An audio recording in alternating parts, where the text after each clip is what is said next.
Patrick Fallour, bonsoir. Vous êtes Bonsoir. expert comptable.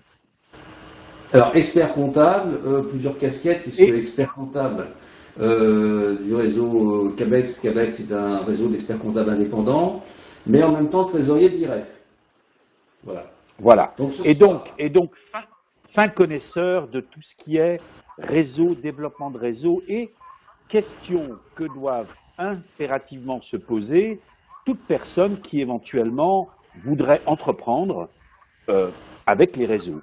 Et là, il y a des questions auxquelles peuvent répondre les experts comptables, notamment quel type de contrat, exactement quelle forme de société doit-on adopter quand on a envie de se mettre à son compte, quand on a envie d'entreprendre par la franchise, le partenariat ou autre système de commerce organisé indépendant. Alors Patrick Fallour, il y a des tas d'idées reçues, certains disent oui, moi il vaudrait mieux que je crée une SAS, un autre dit non, c'est la SARL, un autre dit l'EURL, il y a tellement de formes de société, comment s'y reconnaître, quel est votre premier conseil? Alors, mon premier conseil, c'est qu'effectivement, déjà on peut trouver des statuts partout en ligne et télécharger des statuts, mais je dirais que c'est extrêmement dangereux, parce que c'est pas forcément qu'ils soient faux, et encore certains sont incomplets, mais c'est surtout c'est que c'est pas parce que les statuts sont justes que c'est forcément la forme de statut qui convient à la personne. Voilà. Chaque personne est une personne différente. Déjà, elle a un passé, et en fonction de ce passé, elle peut bénéficier d'aide ou pas d'aide. Et puis, il y a une question d'âge aussi, parce que si on a des gens qui sont relativement jeunes, même avec un peu d'aide, ils vont forcément, et heureusement pour eux, continuer à travailler et cotiser, donc les taux de charge sont importants.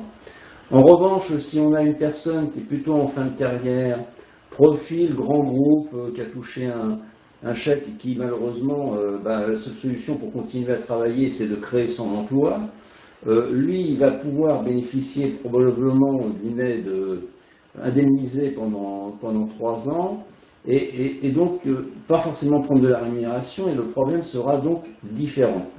Premier cas concret, celui d'une personne qui justement a travaillé dans un grand groupe pendant 30 ans, n'est pas encore à l'âge de la retraite, mais se dit j'ai envie de continuer à travailler, de me mettre à mon compte. Alors là, dans ce cas-là, il est célibataire, on va dire, ou divorcé. Dans ce cas-là, c'est-à-dire qu'il n'a pas de conjoint, hein. Dans ce cas-là, quel est votre conseil? Quelle type de forme de société lui conseillez-vous? Déjà, on va balayer les différentes formes de société avant de zoomer sur ce cas précis. Alors, qu'est-ce qu'on a comme style de société aujourd'hui? On a l'entreprise individuelle, mais aujourd'hui, l'entreprise individuelle, bien qu'elle existe toujours, elle a pas mal d'inconvénients, et notamment, elle est transparente, ça veut dire qu'on est responsable sur ses biens propres. Alors, il y a des possibilités également de dégager cette responsabilité, mais bon, c'est quand même pas très conseillé. Et en plus, le résultat de la société, même si on ne prend pas l'argent, c'est-à-dire quelqu'un qui gagne 100, même si il prend 80, il va être taxé sur les 100, aussi bien au niveau de l'impôt sur le revenu que sur les cotisations sociales, bien qu'il ait pris 80. Donc c'est pour ça qu'aujourd'hui, l'intérêt de l'entreprise individuelle, bien qu'elle existe toujours, on n'en fait quasiment plus. Voilà. Ensuite, qu'est-ce qu'on a? On a aussi la société anonyme, mais la société anonyme, c'est plutôt réservé pour les grosses sociétés.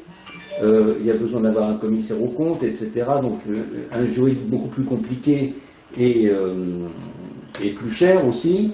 Donc, on va l'écarter aussi. Donc, qu'est-ce qui va nous rester? Il va nous rester deux grands types de sociétés. La SARL avec une variante qu'on est tout seul qui s'appelle l'EURL, et la SAS avec sa variante qu'on est tout seul qui est la SASU. Alors, on va regarder vite fait les différences. Alors, en coût de création, créer une SARL, une URL, une SAS ou une SASU, c'est le même coût. Donc, il n'y a pas de différence. Ensuite, sur le plan du fonctionnement, il n'y a pas de différence non plus. Sur le plan fiscal, il n'y a pas de différence non plus. Alors vous allez me dire, oui, il y a la différence. La différence, elle est dans le social. Voilà. Parce que lorsqu'on a une SAS ou une SASU, on est obligatoirement dans le régime général. Alors je tiens à préciser quand même, c'est pas parce qu'on est au régime général qu'on cotise à Pôle emploi et qu'on est couvert par le chômage. À partir du moment où on est dirigeant, on n'est pas couvert, quelle que soit la forme. Donc on a un bulletin de salaire comme si on était salarié, sauf qu'il n'y a pas la ligne Pôle emploi. D'un autre côté, si on est EURL ou SARL et gérant majoritaire, on est dans le système des régimes, un RSI qui est le régime social des indépendants. Alors, on va nous dire, mais qu'est-ce qui est mieux finalement? Alors, déjà, c'est un terme de coût.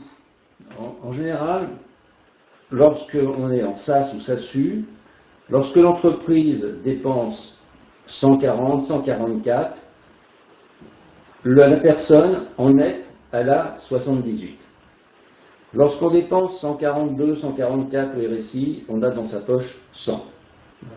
Soit une différence de 22. Mais, pour être tout à fait honnête, on n'a pas la même protection. Le système du régime général est beaucoup plus protecteur que le système du RSI. Maintenant, ce qu'on peut très bien faire, c'est avec l'économie des 20-22 qu'on a fait, c'est de reprendre une partie de ce montant et de prendre tout simplement des contrats Madelin qui vont remettre le niveau de protection au même niveau. Alors, on peut entendre aussi, le RSI me coûte cher, le RSI machin, enfin, etc. Tout ça, ça vient principalement du fait que, en fait, dans le régime général, on fait le bulletin de salaire et on paye quasiment les cotisations tout de suite. Dans l'autre système, on paye des acomptes tout le long de l'année, on fait la déclaration et on reçoit la régule. Un peu comme son impôt sur le revenu, finalement. Voilà. On paye l'impôt sur le revenu sur le N-1, on déclare et puis d'un seul coup, on reçoit la régularisation. Là, c'est le même système. Donc, il est bien évident que si on n'a pas pris la peine, à chaque fois qu'on prend 100, de mettre 42, 44 de côté, l'année suivante, ils vont demander la régularisation plus le début de l'année suivante. Et là, effectivement, on va dire que ça coûte cher. C'est parce que, tout simplement, on n'a pas mis l'argent avant. Patrick, très vite, vous avez mentionné tout à l'heure ces différences de statut en disant que, de toute façon, que ce soit SAS ou SASU ou EURL, il n'y a pas de pôle emploi. C'est-à-dire que même en étant gérant salarié d'une SAS, un dirigeant n'a pas le droit au chômage. Alors, gérant salarié. Pour utiliser le terme de salarié, ça suppose un lien de subordination. Et donc, si on a la majorité du capital, il ne peut pas y avoir de lien de subordination. Donc on n'est pas salarié. On ne peut pas être salarié. Par contre, alors dans les très grands groupes, oui, c'est possible, effectivement, parce que dans les très grands groupes, souvent, le capital et la direction, ce n'est pas la même personne. Et dans ce cas-là, effectivement, on peut avoir un gérant ou un président salarié. Mais là aussi, il faut être prudent, c'est-à-dire qu'il est quand même bon de faire un courrier à Pôle emploi, de décrire la situation et de leur demander, voilà, est-ce que vous pensez qu'il peut être éligible ou pas? Comme ça, s'il y arrive quelque chose, on connaît la réponse. Parce que ce n'est pas parce qu'on cotise qu'on est forcément couvert. On peut cotiser pendant 15 ans, avoir un sinistre et nous dire, vous n'êtes pas couvert.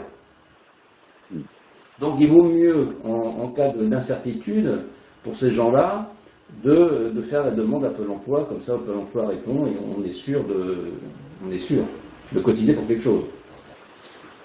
Alors, avant d'en venir sur peut-être des zooms sur quelques cas précis, très vite, vous avez mentionné cette différence de couverture sociale, on va dire, entre RSI et régime général. Vous disiez qu'on pouvait le compenser par des contrats Madelin, mais en gros quand même, le conseil c'est plutôt d'aller vers le régime général? Alors là, une fois de plus, notre rôle c'est d'éclairer le créateur sur les différences. Ensuite, chaque personne, avec sa sensibilité, va dire, moi je préfère payer plus cher, mais être tranquille, et ne pas avoir les Madelins, etc. Et puis d'autres, certaines personnes préfèrent dire, non, moi la priorité, c'est de réduire mes coûts à la Constitution. Et peut-être que dans 2 ou 3 ans, si tout va bien, puisque c'est pas parce qu'on commence en EURL ou SRL que toute sa vie on est en URL ou en SRL. On a la possibilité de changer. Donc voilà, en fait, il n'y a pas la solution la mieux. Il y a des différences, les voici, et en fonction de chacun, on voit bien, parce qu'on reçoit beaucoup de créateurs, mais quand même la grande majorité, ils choisissent quand même le URL, quand même, parce que quand même la grande priorité au démarrage, c'est de réduire les coûts. D'autant plus que Alors, si la personne est avec un conjoint, et que ce conjoint, en plus, bénéficie d'une mutuelle, le conjoint peut en bénéficier, donc il n'y a pas trop d'impact. Hein. Alors justement, on va venir maintenant sur des zooms, sur des cas concrets. Une personne qui n'est pas près de l'âge de la retraite, n'a pas travaillé toute sa vie, veut se mettre à son compte, c'est un couple marié et justement son épouse ou son époux est couvert par une mutuelle. Alors là, quel type de contrat, de forme de société préconisez-vous? Comment doit-il se lancer? Alors déjà, s'il y a des enfants, parce que très souvent il y a des enfants, je vais conseiller quand même que les enfants, parce que soient gérés sur le numéro de sécurité sociale de la mère, parce que c'est plus facile de gérer s'il y a des problèmes de remboursement avec le régime général qu'avec le RSI. Donc déjà, je commence par faire mettre les enfants sur le numéro de sécurité sociale de la mère. Et ensuite, parce que je viens de dire, on réduit les coûts, donc on réduit les coûts, ça veut dire qu'on va choisir une URL. Je voulais attirer l'attention parce qu'on parlait d'expert comptable au début, et il faut quand même savoir aussi que qu'on est créateur, on s'adresse souvent à un expert comptable, mais attention parce que il y a des gens qui se disent comptables, déjà, ou experts comptables, et qui n'en sont pas. Et il faut savoir quand même qu'il y a 1 pour 2. Il y a autant de faux que de vrais, en gros. Voilà. Ça a été fait, le sondage a été fait dans le 93. Alors, 93. Attendez, vous êtes expert comptable, vous êtes trésorier d'IREF. Alors, pour être sûr, qu'est-ce qu'il faut faire? On demande justement, j'allais dire, c'est toujours le conseil que j'adresse. Comme tous les ordres, enfin tous les métiers réglementés, il y a un ordre. Ben, comme un ordre des médecins, on est inscrit à l'ordre. Donc, la première chose que je conseille aux créateurs, parce qu'on a démarré tout de suite sur les différentes formes, mais la personne qui va l'accompagner, c'est de vérifier qu'il est inscrit à l'ordre. Pour la simple et bonne raison, c'est que vous avez une garantie si on est inscrit à l'ordre. Déjà, il est assuré. Parce que par définition, s'il fait une activité illégale parce qu'il ne peut pas la faire, il ne peut pas être assuré. Et donc, la personne qui s'adresse à un faux expert comptable, eh ben, il ne sera jamais garanti. Voilà. Donc ça, c'est important de le dire parce que ce n'est pas un phénomène minime, il y en a quand même beaucoup. Beaucoup. Voilà. Donc, sur l'obligation d'avoir un expert comptable, en dehors évidemment de l'obligation de conseil pratique, le service que vous rendez, l'obligation légale, pour la SS ou la SASU, est-il indispensable, est-il légalement indispensable d'avoir recours à un commissaire aux comptes, donc à un expert comptable qui certifie les comptes? Alors, justement, ça c'est je dirais une bonne question parce que le métier d'expert comptable et commissaire aux comptes n'est pas le même métier. C'est la même formation, mais ce n'est pas le même métier. Déjà, commissaire aux comptes, c'est une mission légale. Légale parce que, à partir du moment où on a besoin d'un commissaire aux comptes, enfin, on est obligé d'en prendre un, il n'y a pas à dire je vais lui donner une partie, une autre. Non, sa mission, elle est légale. Alors que notre mission, elle est contractuelle, la nôtre. Contractuelle, ça vient du mot contrat. Pourquoi? Parce qu'il n'y a pas d'obligation d'avoir un expert comptable. Bien sûr, c'est souvent compliqué et donc les gens font appel à nous. Mais il n'y a pas d'obligation. Et donc pourquoi contrat? Parce que justement, dans la lettre de mission de l'expert comptable, on définit le périmètre de la mission. Parce qu'il y a différents systèmes d'organisation aujourd'hui. On peut peut-être en parler aussi si on veut. Le rapport aussi qui existe entre la communication entre l'expert comptable et le client. Voilà.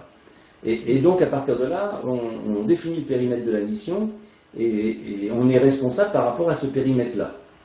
Maintenant, je vois une question de Christine là, qui nous dit, et au niveau des taxes et autres joyeusetés, les taxes, c'est de la fiscalité. Donc, il n'y a pas de différence. La fiscalité, c'est la même. Il n'y a pas de différence. Et donc, EURL et SARL, il n'y a pas vraiment besoin d'avoir un commissaire aux comptes, sauf si on atteint des seuils très importants. Voilà. Ou alors, chose qui est moins connue aussi, si on a une SAS avec une filiale. Là, souvent les gens pensent qu'il y a toujours des seuils. En fait, il n'y a pas de seuil. À partir du moment où la SAS détient des titres d'une société qui est en dessous et qu'elle est majoritaire, il y a obligatoirement un commissaire aux comptes. Est-ce que l'on peut revenir peut-être à des cas concrets? Donc vous avez souligné l'importance d'intégrer les problèmes de couverture sociale dans la décision de quel type de société, de forme de société je vais choisir. Prenons le cas de quelqu'un qui justement s'approche de l'âge de la retraite, a travaillé, doit quand même justement créer une société pour continuer à travailler et à cotiser. Que lui conseillez-vous?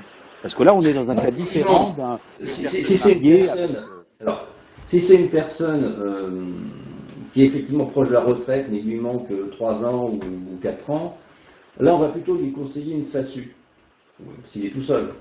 Pourquoi? Parce que tout à l'heure, je ne l'ai pas précisé, c'est que dans le cas du RSI, même si on prend une rémunération de 0, il y a à peu près 1 400 € de cotisation annuelle, minimum. Voilà. Dans la SASU, si on ne fait pas de bulletin de salaire, il n'y a pas de cotisation. Donc quelqu'un qui va vivre avec l'ARS, le fait d'être indemnisé et de continuer de pouvoir, d'avoir créé son société et continuer à travailler, s'appelle l'ARS. Et donc si la personne en bénéficie pendant 3 ans qui n'a pas de rémunération, à ce moment-là, ça ne sert à rien de payer 1 400 € par an, puisque je ne vais pas m'en servir. Voilà. Par contre, ça a un sens si les gens vont travailler longtemps. C'est pour ça que le cas n'est pas tout à fait le même. Voilà. Mais à ce moment-là, qu'on soit dirigeant de SAS ou de SASU, doit-on cotiser obligatoirement au RSI? Pas forcément. Alors, l'histoire du régime général ou du RSI, ce n'est pas au créateur de décider. Parce que c'est en fonction de la forme de la société que ça implique le régime social. Et c'est pour ça que c'est de bien mesurer, parce que en fait, c'est selon le statut qu'on va choisir de la société qui va entraîner le statut, le régime social. Une fois qu'on est en SAS ou en SASU, il est impossible d'aller au RSI. Et de la même façon, si on est en EURL, donc gérant majoritaire, parce qu'on est forcément majoritaire, on est tout seul, on va nécessairement au RSI. Donc ça ne se choisit pas. Mais dans quel cas alors est-il possible d'aller au régime général? On va au régime général, alors nécessairement en SAS et en SASU, ça on y va. Si on est gérant minoritaire d'une SARL. Prenons le cas alors à ce moment-là d'un jeune créateur d'entreprise. C'est le troisième cas. Il a l'avenir devant lui, la retraite c'est pour beaucoup plus loin, sans doute peut-être des préoccupations, une famille à fonder, peut-être ensuite des couvertures sociales pour ses enfants. Que lui conseillez-vous? Un jeune, moi, pour démarrer, je vais lui conseiller une URL, sauf cas particulier, mais je vais lui conseiller une URL. C'est ce qui va lui coûter le moins cher. Donc il n'a pas intérêt à aller choisir un statut qui va lui coûter plus cher. Je dirais que d'une manière générale, soit on a affaire à quelqu'un qui n'est pas près de la retraite et qui privilégie le coût le plus réduit possible, et il va aller vers l'URL. Soit c'est quelqu'un qui est assez loin de la retraite, mais qui le coût pour lui, c'est pas l'élément essentiel, mais il préfère la tranquillité et la simplicité, et il va plus aller sur la SASU. Voilà. Ou alors j'ai l'autre personne qui est pratiquement à la retraite, mais pas tout à fait, qui a encore besoin de travailler, on va dire 3 ans, et qui va faire la SASU. Voilà. Maintenant, il y a un point aussi qui est important d'aborder, alors c'est pas les formes de société, mais c'est le niveau de rémunération. Parce qu'on a des fois certaines personnes qui ont tendance à minorer les rémunérations. Évidemment, c'est séduisant parce que si on diminue les rémunérations, on a moins d'impôts, on a moins de cotisations. Mais moi, j'appelle toujours quand même l'attention sur une chose, c'est que déjà, les cotisations, ce sont des revenus futurs à travers les cotisations. Donc si on ne cotise pas beaucoup, il n'y a pas beaucoup de revenus futurs. Et deuxièmement, c'est pas à souhaiter, mais s'il y a un problème, un décès, le capital décès, il est fait sur les salaires. Et donc, on peut mettre dans l'ennui très fortement le conjoint s'il arrive un problème. Et aussi, si on veut emprunter pour acheter une résidence principale, etc., bah, si on n'a pas beaucoup de salaire, les banquiers ne prêteront pas non plus, quoi. Hein. Donc, ça aussi, j'attire l'attention aussi sur cette tendance aussi à toujours baisser le revenu. Bon, c'est pas agréable de payer les impôts et cotisations, mais il ne faut pas perdre de vue quand même l'autre volet, la protection sociale et les projets qu'on a. Parce que si on veut acheter un bien immobilier dans 2 mois, les banquiers vont regarder ce qui s'est passé il y a 1 an, il y a 2 ans. Donc il va falloir... Donc ça veut dire si on veut acheter dans 1 an ou dans 2 ans, il faut commencer à monter sa rémunération, parce que sinon, voilà. Et aussi pour les créateurs, malheureusement, il va falloir qu'ils attendent 2 ou 3 ans s'ils ont un projet immobilier aussi, parce que les banquiers vont attendre 2-3 ans.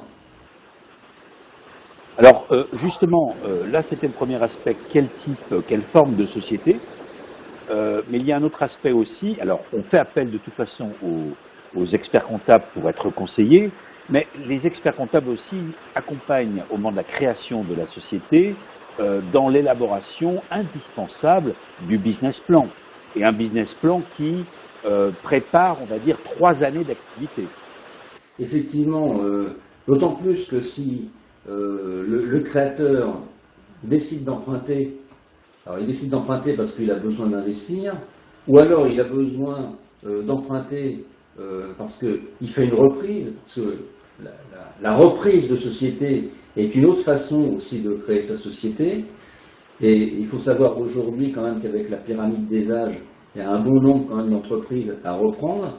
Donc c'est une voie de création aussi qui est à explorer. Et forcément, il y a un actif qui a été constitué par le prédécesseur, et donc il y a une valeur plus ou moins importante, mais qui est à financer. Et forcément, qu'on crée, on démarre de zéro. Mais... Alors, pour faire le business plan, il faut réunir un certain nombre d'éléments. Ce qu'il faut réunir, on va dire, c'est des têtes de chapitre. Le premier tête de chapitre qui est vraiment le plus délicat, c'est l'activité. Voilà. C'est-à-dire, quel chiffre d'affaires je vais faire, quelle marge je vais faire, quel stock il me faut. Et ça, il le faut pour 3 ans. Et plus exactement, je ne dirais pas 3 ans, je dirais 36 mois. C'est-à-dire qu'il faut aller au détail du mois. Pour la simple et bonne raison, c'est qu'on fait un business plan. On fait un business plan compte de résultats bilan, mais on fait aussi un business plan trésorerie. Et vous comprenez que si quelqu'un fait un chiffre d'affaires de 1 200 € par an, ce n'est pas du tout la même chose en trésorerie s'il fait 100 € tous les mois, ou alors s'il vend du jouet et il fait 800 € au mois de décembre. La trésorerie ne ressemble pas du tout. Voilà. Et c'est pour ça qu'il faut le chiffre d'affaires pour 36 mois et non pas 3 ans. Ensuite, il y a un autre tête de chapitre qu'il faut, c'est les frais de personnel. Pour faire ce chiffre d'affaires-là, j'ai besoin de combien de personnes? En année 1, en année 2, en année 3. Ensuite, on a un troisième chapitre qui est, on va qualifier ça de frais généraux, ça s'appelle charges externes, mais l'électricité, le loyer, l'assurance, etc. Et ensuite, on a un autre chapitre qui s'appelle l'investissement. Est-ce que j'ai besoin de combien d'investir? Alors ça peut être dans des types de participation ou dans des machines. Hein, voilà. Et puis on a les impôts et taxes, mais ça les impôts et taxes en général on le fait nous-mêmes. Et à partir de là, on fait un business plan. C'est-à-dire qu'on rentre ces différents éléments dans une première phase qui est le compte de résultat. On va pas tout de suite à la trésorerie. On va d'abord dans le compte de résultat pour la simple et bonne raison que si le compte de résultat, avec les hypothèses que l'on a données, n'est pas équilibré, ou même pas de bénéfice, c'est pas la peine d'aller dans la trésorerie parce qu'on n'est déjà pas bon au niveau du compte de résultat. Voilà. Et c'est seulement quand on est bon au niveau du compte de résultat qu'on va les regarder en trésorerie. Pourquoi? Parce que des fois, on peut avoir un compte de résultat équilibré avec un résultat positif, mais avoir des problèmes de trésorerie parce que tout simplement l'activité est très saisonnière. Voilà. Donc déjà, ce qui est bien, c'est quand le créateur vient nous voir avec ces différents éléments. Ensuite, nous avons des outils, des logiciels évidemment, pour faire autant de simulations qu'on peut faire. En général, d'ailleurs, moi personnellement, souvent, il y a 3 ou 4 versions avant d'arriver à la bonne. Vous avez justement un modèle de logiciel à nous montrer et à nous partager. Donc ici, on a l'activité là qui est en rouge. Ici, on a les différentes natures de vente. Ici, nous mettons le chiffre d'affaires pour une année 1, l'année 2, l'année 3, les pourcentages de marge, les règlements clients, les TVA, les taux de TVA, les conditions de règlement. Ensuite, ce que je disais, c'est qu'on va dans les frais de personnel. Voilà. Là, de la même façon, on peut mettre soit une masse, s'il y a beaucoup de salariés, on met une masse, on ne met pas tous les détails. Hein. Et ici, on met le personnel, ou alors dirigeant 1, dirigeant 2, les différentes catégories. On met les taux de charge, etc.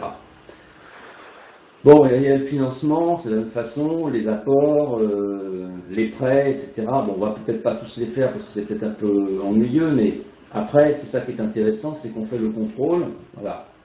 Et là, on a le compte de résultat qui apparaît au fur et à mesure.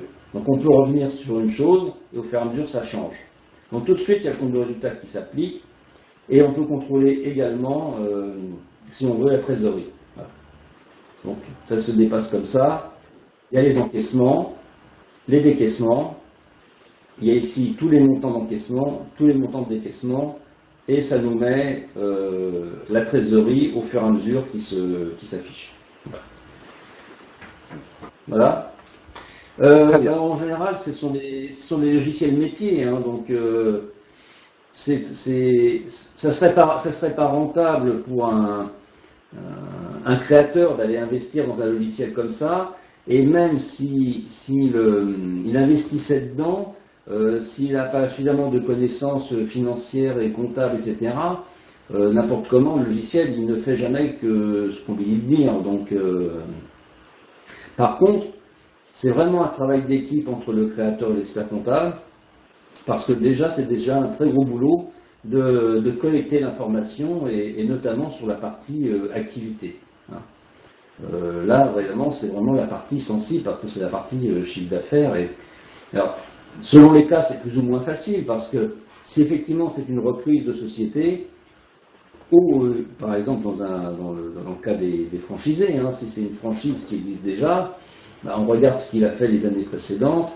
Bon, après, il y a éventuellement quelques retraitements à faire, parce qu'il peut y avoir ce qu'on appelle des surrémunérations ou des sous-rémunérations, hein, ou des frais généraux un peu excessifs. Mais une fois qu'on a retraité ça, on a une base qui est sûre. Alors que si c'est une création, on n'a rien du tout, c'est plus compliqué. Voilà, comment est-ce que vous faites dans ce cas-là pour une création? Dans ce cas-là, on va regarder à peu près les activités similaires. On a des bases, on va regarder à peu près ce qu'il peut faire. Voilà. Surtout au niveau des marges. On sait que dans telle activité, c'est à peu près comme ça, quoi, ça se fait. Voilà. Question justement sur l'expertise. Voilà, j'ai envie de me mettre à mon compte. Je crée ma structure, mon entreprise, je viens vous voir, je suis une petite structure, hein, je vais reprendre peut-être un petit magasin ou un petit commerce. Combien vous me coûtez? Alors nous, en ce qui nous concerne, la création, on saisonnerait à peu près de 500 €, voilà, pour la création hors des bourgs. Voilà.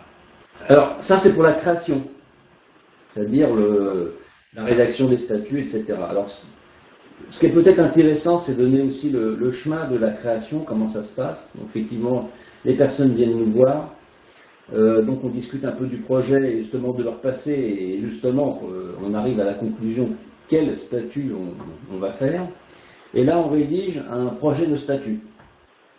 Lorsque le projet de statut est rédigé, ensuite, ils vont à la banque et ils vont bloquer le montant du capital. Voilà. Alors, juste aussi un petit aparté à propos du capital, puisqu'il n'y a pas vraiment de montant minimum.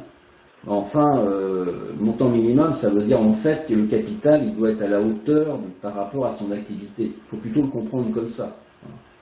Ensuite, lorsque ils ont bloqué le capital, il y a un document de blocage de fonds, et dans ce cas-là, on continue ensuite à constituer le dossier, et ensuite ils le signent, ils nous le rendent, et on le dépose en ligne, puisque aujourd'hui, avec le tribunal de commerce, on a la possibilité de déposer en ligne, et 2-3 jours après, ils ont le calice. Voilà. C'est un peu plus compliqué si c'est la chambre des métiers, puisqu'il faut refaire une deuxième inscription parallèle.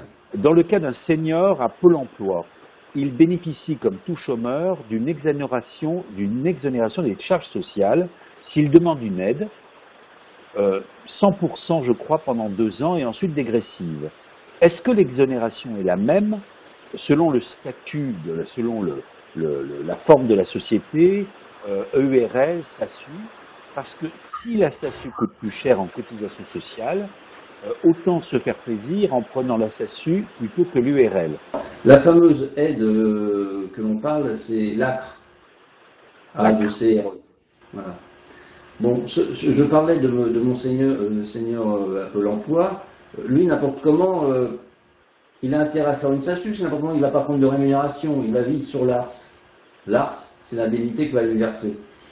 Donc n'importe comment, effectivement, il y a une exonération, il y a surtout un abattement, puisque au lieu de 42, il va être à 18% la première année. C'est surtout ça l'aide. Mais lui, comme il ne paye rien en SASU, je ne vois pas pourquoi il irait payer 700 € les 1400, puisque n'importe comment, s'il fait une SASU, il ne prend pas de salaire, il ne paierait rien du tout. Donc, lui, il vaut mieux qu'il fasse une SASU. Hein. D'ailleurs, aujourd'hui, on a des clients qui étaient en EURL, arrivés à l'âge de la retraite parce qu'ils veulent continuer à travailler. Qu'est-ce qu'on fait? On les transforme en SAS. Parce que du coup, ils n'ont plus de cotisation. Voilà. Mais écoutez, merci Patrick Fallour pour toutes ces explications. Ce qu'on retient, c'est que si on a envie, que ce soit de reprendre une entreprise ou bien de la créer, en tout cas là, avant de faire le choix de quelle enseigne, quel réseau, il faut penser à la forme de société, non seulement sur tous les aspects qui sont juridiques, imposition, mais également couverture sociale. C'est très important. Et là, vous nous avez dit qu'il n'y a pas de prêt-à-porter, il n'y a que du sur-mesure. Exactement, c'est ça qui est dangereux avec tout ce qu'on peut trouver sur le net, c'est que c'est pas forcément faux, mais le problème c'est que ça ne va pas forcément correspondre. Et encore, très souvent, pour l'EURL, il y a une particularité que je n'ai pas dit, c'est que l'EURL de base, elle est un impôt sur le revenu. Il faut opter à l'IS. Si on n'opte pas à l'IS, et je crois qu'on a 90 jours pour opter, on est à l'IR. Voilà. Et très souvent, d'ailleurs, quand on a des statuts qui se baladent sur Internet, l'option IS n'y est pas.